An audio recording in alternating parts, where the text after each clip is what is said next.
말씀은 오바댜 1장 10절로부터 14절입니다. 제가 가진 성경 구약 성경 1285쪽에 있습니다. 오바댜 1장 10절로부터 14절 1285쪽 1286쪽에 있습니다. 오바댜는 한 장밖에 없어서 오바댜 1장 14절로부터 10절로부터 14절 다같이 서주신 줄 알고 한 목소리로 봉독하겠습니다. 내가 내 형제 야곱에게 행한 화학으로 말미암아 부끄러움을 당하고 영원히 멸절되리라. 내가 멀리 있었던 날 곧 이방인이 그의 재물을 빼앗아가며 외국인이 그의 성문에 들어가서 예루살렘을 얻기 위하여 제비 뽑던 날에 너도 그들 중 한 사람 같았느니라.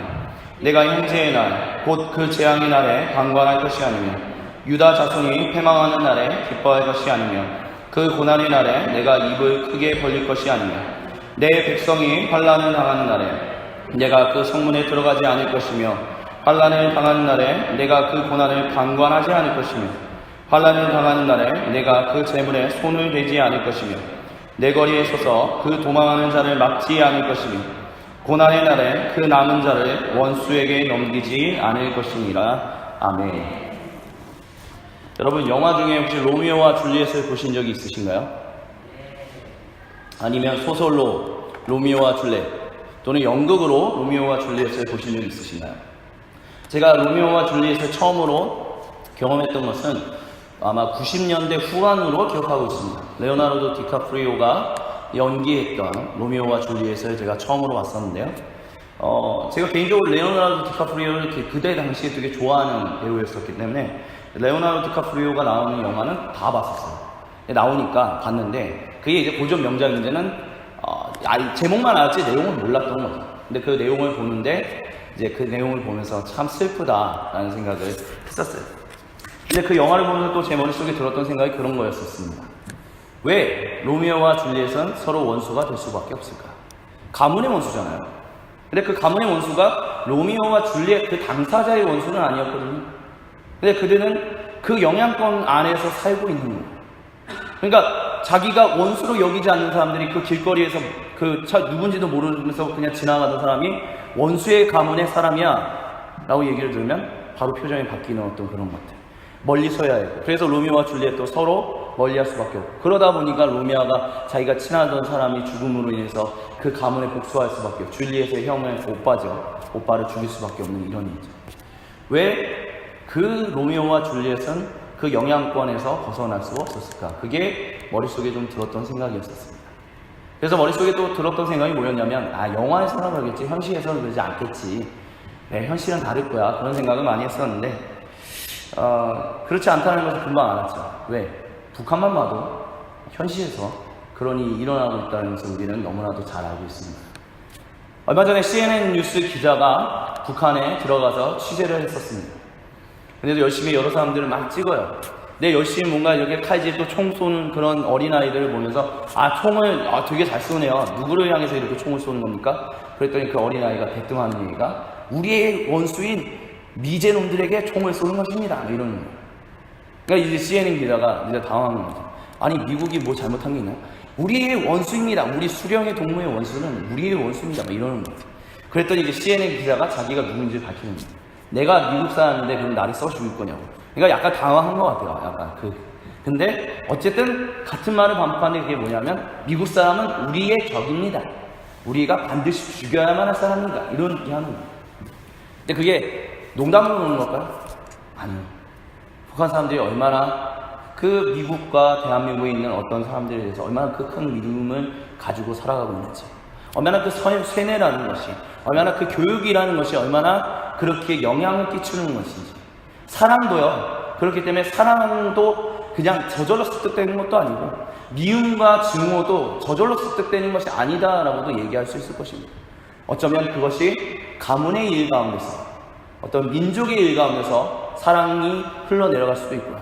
반대로 민족의 일에서 또는 가문의 일에서 증오와 미움도 흘러내려갈 수 있다라고 그렇게 좀 생각이 됩니다. 그래서 예전에 그런 얘기가 있었죠. 너의 가문에 흐르는 저주를 끊어라. 이제 아마 제 기억으로는 김기동 목사님, 귀신으로 얘기했던 김기동 목사님의 대표적인 이야기였던 걸 기억하는데, 이제 2단 시비를 많이 받았죠. 하지만 저는 그 가운데서 한 가지 좀 보는 게 있어요. 약간 동의하는 게 뭐냐면, 내 가문에 흐르는 저주를 끊어라. 그러니까 가문 속에서 뭔가 저주가 흐르는 것은 아니지만, 사랑이 사랑을 낳고 미움이 미움을 낳는 일들이 가문을 통해서 그대로 이어질 수 있다는 거예요. 민족을 통해서 그대로 이어질 수 있다는 거예요. 그것을 무엇을 통해서? 그들이 가지고 있는 문화, 교육, 그리고 그들이 가지고 있는 모든 분위기를 통해서 그런 일이 가능하다고 생각이 듭니다. 그 하나님은 우리 가운데 만약에 미움이 흐르고 있다면, 우리 가운데 만약 증오가 흐르고 있다면 하나님은 그것에 대해서 무엇이라고 말씀하시고요. 예수님은 7번씩, 이런 것이 7번이라도 용서하라 라는 얘기로 그 이야기에 답변을 해주셨다라고 저는 그렇게 믿음으로 고백합니다. 지금 무엇이냐? 너희 가운데 미움이 싹트고 하나님이 원하시지 않는 감정들이 싹틀 때 그것을 어떻게 해야 할 것이냐? 그것을 끊어내야 한다는 것을 요구하셨다라는 것입니다. 그렇기 때문에 마태복음에 나오는 누군가가 너에게 오른뺨을 치면 왼뺨을 낼 것이며 겉옷을 달라고 하면 속옷까지도 줄 것이며 오리를 가자 하면 십리를 가자라고 했던 얘기는 그냥 그런 거지가 아니라 진실로 너희 안에 흐르는 그 미움, 너희 안에 하나님을 대적하는 그 문화를 대적하라는 것으로 이해할 수 있을 것입니다. 용서하라는 것이죠. 그렇기 때문에 주님이 가르쳐주신 기도에도 오늘날 우리가 우리에게 잘못한 사람을 용서해 준 것과 같이 우리의 죄를 용서해 주시고, 이거는 동시에 일어나는 거예요. 내가 누군가를 용서하지 않는다면 나는 용서함을 받은 사람이 아니에요. 이거는 뭐가 먼저고 뭐가 후고 이런 관계로 된 것이 아닙니다. 당신이 하나님으로부터 예수 그리스도를 통하여 용서함을 받은 사람이라면 당신은 반드시 다른 이를 용서하고 사랑할 수 있는 사람이어야 합니다. 예수님이 죽기까지 사랑하셨다면 당신도 죽기까지 사랑할 수 있어야만 합니다. 그것이 바로 구원받은 사람, 그리스도인의 당연한 삶입니다 라고 예수님은 우리에게 말씀하고 계십니다. 그렇기 때문에 허공에 떠돌아다니는 어떤 프랜차이즈가 아니라, 캐치프라이즈가 아니라 당신의 삶 가운데 그 일이 일어나야 한다는 것입니다.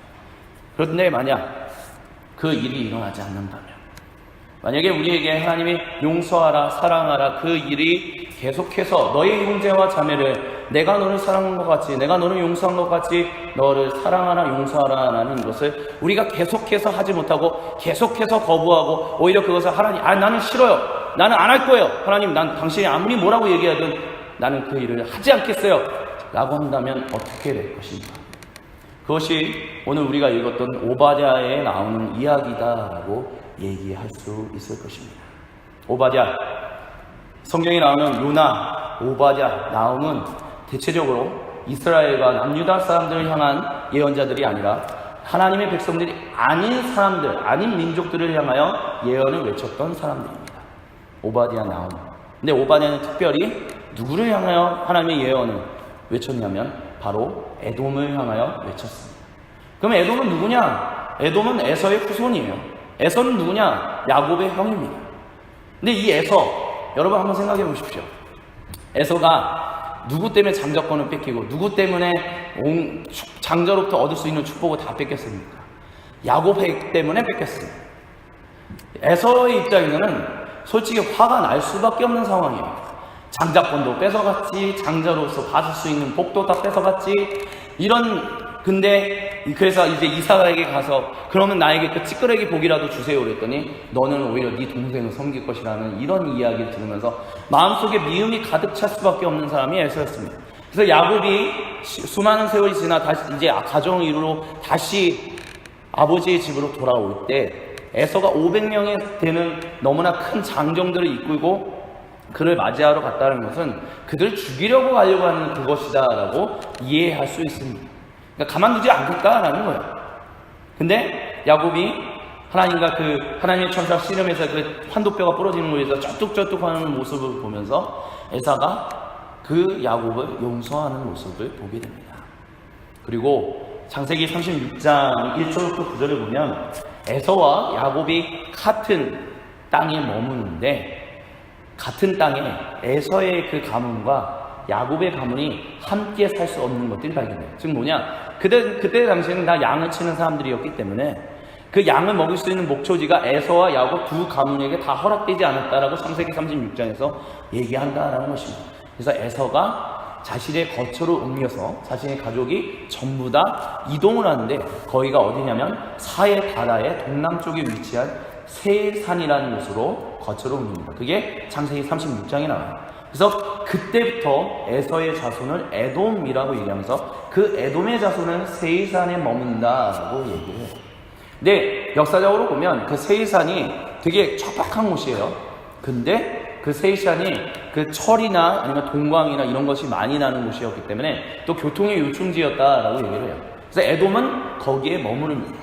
그리고 여러분 우리가 잘 아는 것처럼 야곱의 후손들은, 야곱의 가족은 요셉을 통하여 이집트로 가고 거기서 430년 동안 시간을 보내다가 이제 모세의 이끌림을 받아서 출애굽해서 이집트로 이제 가나안 땅으로 이제 행군을 해요. 그 기간 동안에 에서의 자손들의 이야기는 하나도 나오지 않아요. 근데 어디에서 갑자기 에서의 자손들의 얘기가 나오냐면 민수기 20장 14절부터 21절에 그 얘기가 나와요. 그 이 사건이 뭐냐면 민수기 20장에 나오는 사건은 뭐냐면 야곱 이제 모세를 통해 이스라엘 백성이 이제 가나안 땅으로 진격해야 하는데 거기가 아까 말씀드렸던 것처럼 교통의 요충지예요. 그러니까 거기를 통해서 가면 쉽게 가나안 땅으로 들어갈 수 있어요. 그래서 모세가 전령을 보내서 에돔의 왕에게 뭐라고 하냐면 여러분 우리가 여러분의 그 사는 지역의 중간으로 가지 않고 가생으로 갈 테니 갓길로 갈 테니 문을 좀 열어주셔서 우리가 좀 행진해서 지나갈 수 있게 좀 도와주시겠어요? 이게 하나님이 원하시는 것입니다 라는 얘기를 해요. 근데 에돔은 무엇을 선택하느냐? 길을 열어주지 않아요. 너희는 절대 통과할 수 없다라고 얘기를 합니다. 그러면서 그 뒤에 20장 그 뒷부분을 보면 무슨 일이 일어나냐면 이스라엘 백성이 에돔의 허락을 받지 못하고 반대로 돌아감으로 인해서 이스라엘 백성들이 스스로 시험에 드는 일이 일어나요. 즉 하나님이 어떻게 에돔 이들을 하나님이 우리 같은 형제 민족인데 어떻게 이 길을 가지 못하게 길을 막지? 어떻게 이렇게 하지? 우리한테 어떻게 이렇게 대할 수 있지? 우리가 뭘 그렇게 잘못했다 이런 얘기를 해요. 그러니까 화가 많이 나는 거야. 그 화가 결국은 누구를 향하냐? 그들의 지도자인 모세를 향해서 화가 나요. 그래서 모세 물러가라 그래서 사람들이 같이 하나님을 대적하고 그러면서 거기에서 노뱀으로 된 이제 그것을 십자가의 예표가 되는 그것을 통해서 죄를 용서받는 그런 일들이 일어나는데요. 어찌됐든 중요한 건 뭐냐면 에돔이 거부함으로 인해서 이스라엘 백성은 뺑 돌아가는 길을 선택하게 된다는 것입니다. 하나님의 일을 행하는 사람들 그것을 방해하는 사람이 그것도 다른 민족이 아닌 야곱, 이스라엘 백성의 형제인 에돔 자손이 그런 일을 한다라는 거예요. 얼마나 화가 많이 났겠어요. 근데 모세는요, 신명기 2장 4절로부터 6절 또는 23장 7절로부터 8절을 보면 그렇게 얘기해요. 제가 신명기 23장 7절로부터 8절을 읽어드리도록 하겠습니다. 신명기 23장 7절로부터 8절을 보면 모세가 이렇게 얘기를 합니다. 너는 에돔 사람을 미워하지 말라. 그는 너의 형제입니다. 애굽 사람을 미워하지 말라. 내가 그의 땅에서 객이 되었습니다. 그들의 3대 후 자손은 여호와의 총회에 들어올 수 있느니라. 무슨 얘기냐면 이 이스라엘 백성은 모세의 인도를 통하여 하나님이 이 이스라엘 백성을 통하여 그 가나안에 있는 7족을 멸하러 가는 어떤 심판의 일을 함으로 그 일을 위하여 지금 행진하고 있었어요. 그럼 왜 그 가나안 7족을 심판하냐? 그 가나안 7족이 하나님이 약속하신 예비하신 아브라함에게 주셨던 그 가나안 땅을 더럽히고 오히려 하나님을 예배하지 않는 그 땅, 하나님을 대적하는 반문화가 가득한 땅으로 만들어버렸기 때문에, 그래서 하나님을 예배하는 사람들이 아무도 없어졌기 때문에 그들의 죄를 심판하러 이스라엘 백성들을 이끌어가고 계시다라는 거예요. 그게 아브라함으로부터 이미 약속되었던 것이었습니다. 근데 이 일을 하는 것을 방해한 에돔 사람들, 그 에돔 사람들은 누구냐? 결국은 이스라엘 백성의 행군과 진격과 그 땅에 사는 것만을 막은 것이 아니라 하나님의 일을 막는 거예요. 하나님의 나라가 다시 세워지는 거, 하나님의 민족이 그 땅을 정화하고 다시금 회복하는 그 일을 에돔 족속이 방해한 것이에요. 그렇게 하나님을 대적한 민족이었기 때문에 가나안 7족들처럼 이 민족도 하나님이 치라고 하면 충분히 징계받을 수 있었는데 하나님은 모세를 통한 이스라엘 백성들에게 에돔을 치지 말라라고 얘기합니다. 왜? 그들은 너희 형제이기 때문에. 그 일을 왜 막았느냐? 역사를 보면 성경에 여러 가지 또 수많은 이제 에돔이 이스라엘 괴롭힌 이야기들이 역대하에도 나오고 그러는데, 하나님이 이스라엘 백성을 통해서 에돔에게 하고자 하시는 것은 무엇이냐면, 에돔이 다시 하나님의 백성 가운데로 돌아오는 것이 하나님이 원하시는 일이었어요. 그래서 나중에 왕정 시대에 들어가면 사울과 다윗이 에돔을 정복을 해서 에돔 사람들이 이스라엘 백성으로 편입되는 일들이 일어나는데요. 그 편입되는 일은 단순히 정복 정책으로 에돔 족속이 이제 사라지고 에돔 사람들은 다 이스라엘 민족이 되어라, 어떤 그런 식의 그런 민족적인 것이 아니라 너희가 원래 하나님의 자녀였고, 즉 왜? 야곱의 형인 에돔의 자손이었기 때문에, 에서의 자손이기 때문에 이제는 너희가 하나님의 자손으로 들어와 이제는 하나님을 예배하며 하나님을 경배하며 하나님과 함께 더불어서 하나님을 높이는 사람으로 살자. 그 일로 인해서 야곱의 후손이 이스라엘 백성을 통해서 지금 에돔 족속을 끌어안고 있는 거예요. 그렇기 때문에 8절에 뭐라고 하냐면, 에돔 사람의 3대우 자손, 지금 잘못한 사람들은 지금 그것 때문에 못 들어오지만 3대우 자손은 여호와의 총회, 하나님을 예배하는 곳 언제든지 그들이 원하면 그들은 들어올 수 있다라고 지금 모세를 통해서 얘기했다라는 것입니다. 적어도 이 시기에는 하나님이 에돔 사람들에게 굉장히 관대했다라는 것을 우리가 알 수 있어요. 근데 오늘 이것도 오바댜, 그로부터 수백 년이 지나고 나서 에돔 사람들에 대해서 하나님이 더 이상 그들을 받아주지 않겠다라고 심판을 얘기하시면서 그들이 왜 심판을 받을 수밖에 없는지, 왜 하나님부터 징계를 받을 수밖에 없는지를 이야기하고 있습니다. 그럼 도대체 왜 에돔 사람들은 하나님의 징계, 너희는 더 이상 하나님의 그 백성으로 회개하며 돌아올 수 있는 그 기회가 없다라고 지금 오바댜를 통해서 지금 얘기하고 있는 것이냐? 수백 년이 지나고 나서 그 이야기의 핵심은 이거예요. 너가 너의 형제 야곱에게 행한 포악으로 말미암아 부끄러움을 당하고 영원히 멸절되리라. 즉 뭐냐? 너희가 야곱의 자손이 이스라엘 백성들에게 행했던 그 일로 인해서 내가 더 이상 너희를 용서하지 않겠다라고 얘기하는 거예요. 그럼 도대체 무엇을 했기 때문에? 그것이 11절부터 14절에 나와요. 너가 멀리 섰던 날, 즉 이방인이 그의 재물, 즉 이스라엘 백성들의 남유다를 쳐서, 이것은 바벨론 제국이, 느부갓네살이 바벨론 제국이 예루살렘을 쳐서 모든 사람들 데리고 가고 재물을 탈취하고 그런 사건을 얘기하는 거거든요. 그때 너희가 그들 중 한 사람이었다라고 얘기해요. 너희 형제가 지금 고난을 당하고 있는데, 너희 형제가 지금 눈물을 흘리고 있는데, 너희 형제가 지금 그 아픔을 당하고 있는데, 그것에 대해서 거기에 동조하고 있다는 거예요. 그러면서 또 뭘 했냐? 12절에 보면 너가 형제의 날, 즉 그 재앙의 날, 이스라엘 백성이 당하고 있는, 남유다 사람들이 당하고 있는 그 재앙의 날에 너가 방관해야만 안 됐다라고. 저 뭐냐? 너희는 방관했다라는 거예요. 또 뭐 했냐? 패망한 날에 기뻐할 것이 아니냐? 그건 뭐 했냐? 그들이 기뻐했다는 거예요.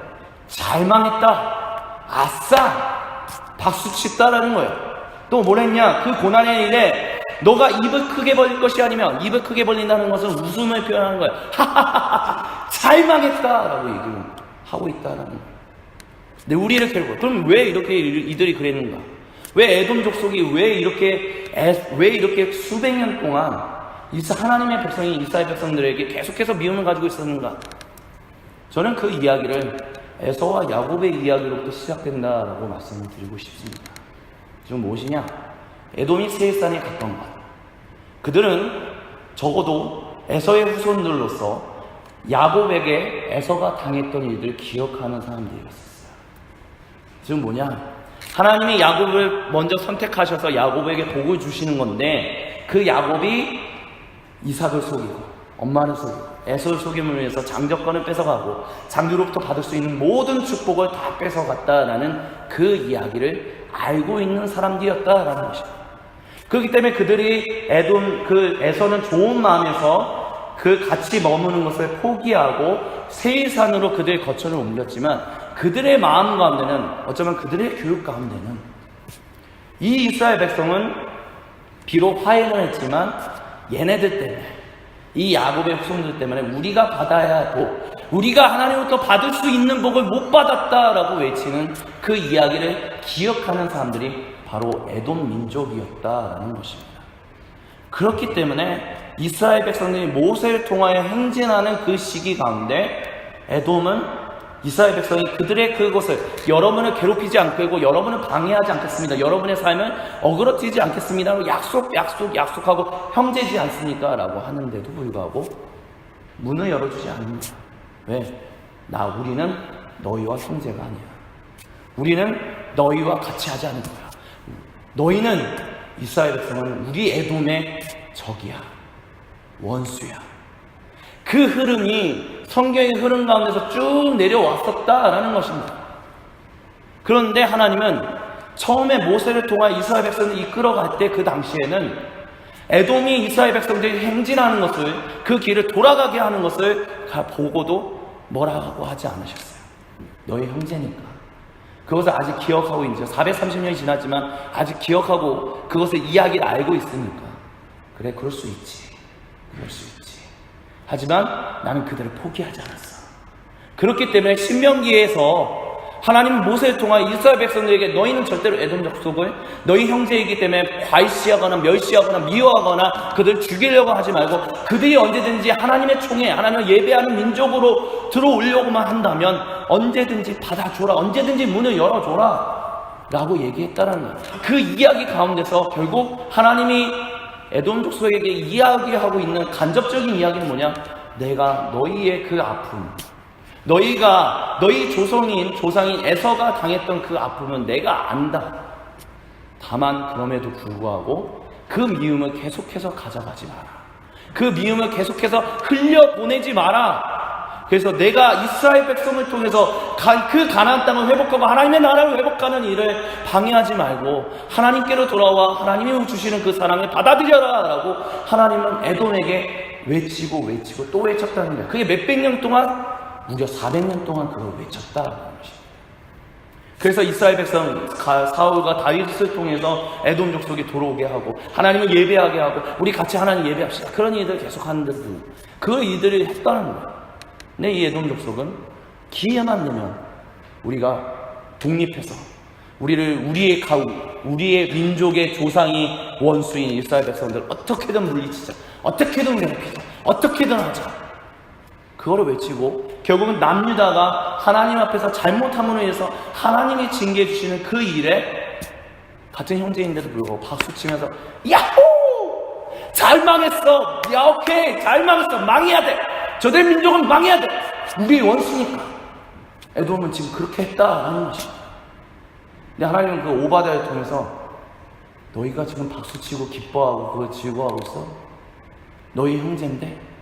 너희 형제를 통해서 내가 너희를 하나님의 백성 가운데서 너희가 하나님과 함께 더불어 그 행복과 그 복을 누리면서 살아가게 하려고 했는데 너희 지금 하나님이 너희에게 에돔에게 족속에게 행한 죄 때문에 지금 남유다를 징계하는 것 같아? 아니야. 나 여호와에게 잘못했기 때문에 징계하는 거야. 너희 원수 때문에 그런 게 아니야. 근데 너희는 지금 뭘 하고 있어? 박수를 치고 있어? 방관하고 있어? 기뻐하고 있어? 뭘 하고 있는 거야? 13절 14절에 내 백성이 환난을 당한다. 그렇기 때문에 내 백성이 환난, 즉 이스라엘 민족이 환난을 당하는 나라라고 얘기하고 있는 거예요. 남유다가 분명히 하나님 앞에서 징계받을 수밖에 없는 삶을 살았는데 그것에 대해서 지금 에돔에게 대해서는 뭐라고 얘기하냐면 그들의 죄악 때문에 이들이 간 게 아니라 그들이 지금 환난을 당하고 있어. 그들이 지금 고통을 당하고 있어. 근데 그 환난을 당하는 날에 너가 그 성문에 들어가지 말았어야 하는 건데 그 성문에 들어갔고 그 고난에 방관하지 말았어야 하는 건데 방관해서는 안 되는 거였는데 방관했고 오히려 그 도망하는 자를 막아서 바벨론이 그들을 포로로 끌려가게끔 너가 그것을 했어? 어떻게 너희가 그럴 수 있어? 내가 너희를 사랑하는데.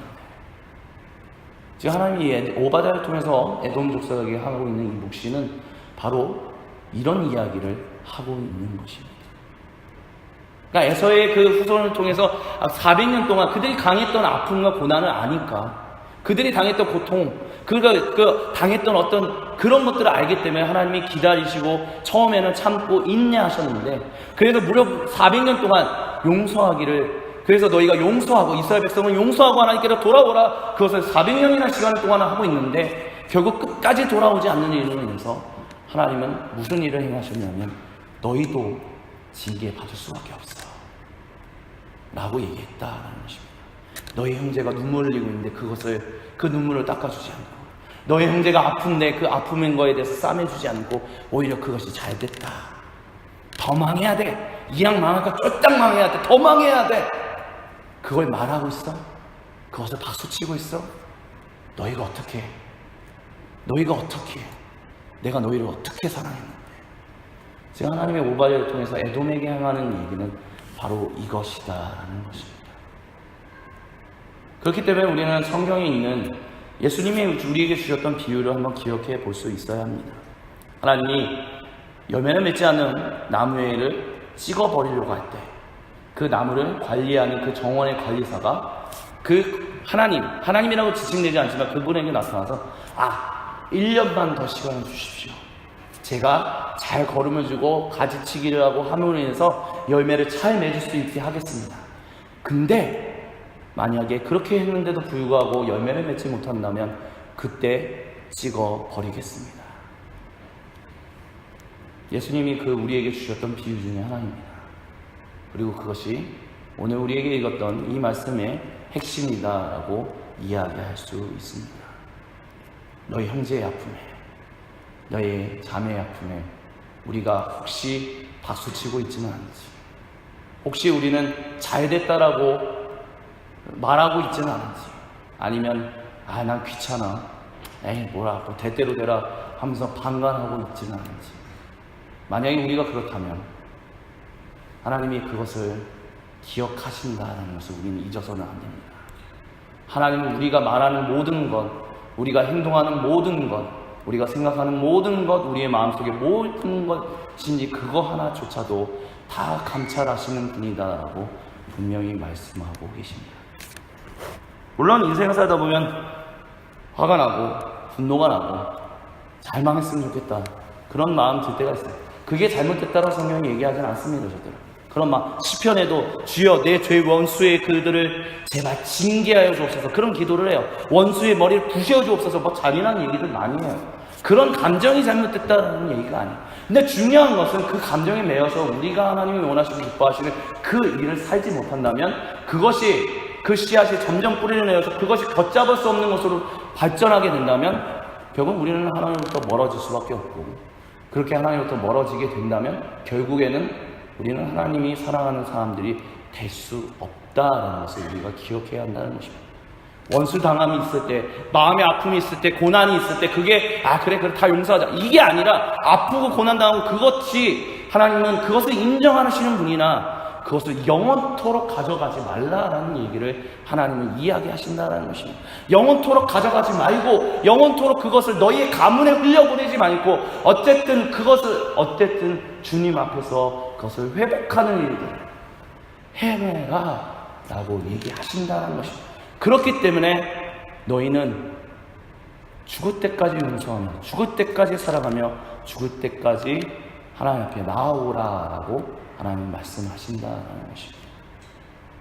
사랑하는 주님의 한성교회 성도님들, 이 말씀은 저부터 시작해서 우리 모두가 살아야 하는 이야기입니다. 저도 누군가가 저에게 비인격적으로 대할 때 마음속에서 굉장히 화를 많이 내는 사람 중에 한 명이에요. 어렸을 때 워낙 왕따라는 것을 많이 당했다 보니까 그런 것을 잘 이겨내지 못하는 사람 중에 한 명이 되어버렸습니다. 억울한 일을 당하면 그 일을 이겨내는 것을 왜 그렇게까지 해야 돼? 라고 얘기하는 사람 중에 한 명이고, 지금도 그럴 때가 있습니다. 하지만 하나님이 그거를 영원토록 가져가기를 원치는 않으신다는 것을 저는 믿음으로 고백하며 살아가고 있습니다. 그렇기 때문에 내가 분노가 차서 막 화가 나더라도 하나님, 내가 이것을 어떻게 해결할 수 있습니까? 이것을 어떻게 이 흐름을 끊을 수 있습니까? 왜냐, 제가 화가 나서 막 그렇게 하고 있잖아요. 그러면 제가 만약에 예를 들어서 비인격적인 일을 당하고 오면 제 가족, 그 분노를 가지고 제 가족한테 가면 제 가족이 그것을 피해를 받아요. 제 딸이 제가 분노하는 모습을 보고 제 아내가 그것을 봐요. 다 가지도 않아도 되는 제 아내와 제 딸이 제 분노로 제가 하는 그 험한 말을 듣고 제가 하는 그 험한 행동을 봐요. 내가 그걸 못 끊음으로 인해서, 그걸 해결하지 못함으로 인해서 하나님은 우리가 당하는 아픔에 대해서는 분명히 공감하고 인식하시고 함께 하시는 분이지만 그것이 또 다른 이에게 아픔과 슬픔과 고통으로 흘러가기는 절대로 원치 않으시는 분이십니다. 그렇기 때문에 너희 가문에 흐르는 그 모든 악한 것들을 다 끊어야 한다. 그게 뭐냐? 그게 용서고 그게 사랑이고 그것이 관용이고 그것이 사랑이다라고 얘기한다는 것입니다. 우리가 선택해야 하는 사랑, 우리가 선택해야 하는 용서는 바로 그런 것입니다. 주여, 내 안에 흐르는 그 아픔들, 그것이 저주로서 내 가족에게, 내가 사랑하는 형제 자매들에게 흘러가지 않게 주여, 내가 용서할 수 있게 하여 주시고, 내가 사랑할 수 있게 하여 주시고, 내가 관용하게 하시며, 내가 평안을 누리며 내 말하는 것, 내가 행동하는 것, 내가 생각하는 것, 내가 마음에 품는 것, 하나님이 보신다는 것을 잊지 않고 살아가게 하여 주옵소서. 그렇게 살아가는 우리 모두가 될 수 있기를 주님의 이름으로 간절히